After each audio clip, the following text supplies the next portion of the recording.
اما اولین باری که شناختیمش مشخص بود که با همه بازیکن تاریخ، حتی با همه برزیلیای تاریخ فرق داره. اون موقع که میلان افتاد دنبالش و اسمش سر زبون افتاد، تازه فهمیدیم برخلاف همه ابرستارهای سرزمین فوتبال قهوه، از فاولاها و محله‌های فقیرنشین و خانواده‌های فلک زده نمیاد. برعکس تو ناز و نعمت هم بزرگ شده.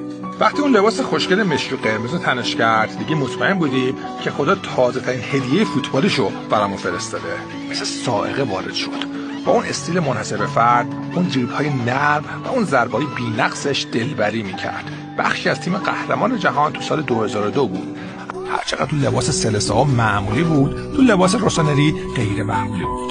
تو فینال 2007 لیگ قهرمانان اجازه نداد سرنوشت شوم برای میلان تکرار بشه و با یه پاس گل و گرفتن یک کاشته جام قهرمانی رو برای روسونری به ارمغان آورد. همون سال جایزه بهترین بازیکن سال فیفا رو هم بالاتر از مسی و رونالدو به خونه برد و تاج آقای فوتبال جهان رو رسما رسوند. کسی رو پیدا نمی‌کنید که ریکاردو ایزاکسون دوس سانتوس لیته متولد گامای برزیل رو دوست نداشته باشه. مثل بوی خوش یک گل ناشناخته یا طعم عجیب یه میوه نچشیده. میگن فوتبالیست‌ها 2 بار از دنیا میرن. بار اولش وقتی که کفششون رو آویزون میکنن. این اشکای پر احساس که از چشمای خالق هزاران صحنه پر احساس تو روز خداحافظیش جاری شد، احتمالاً مثال خیلی خوبی در تعیین این حرف باشه.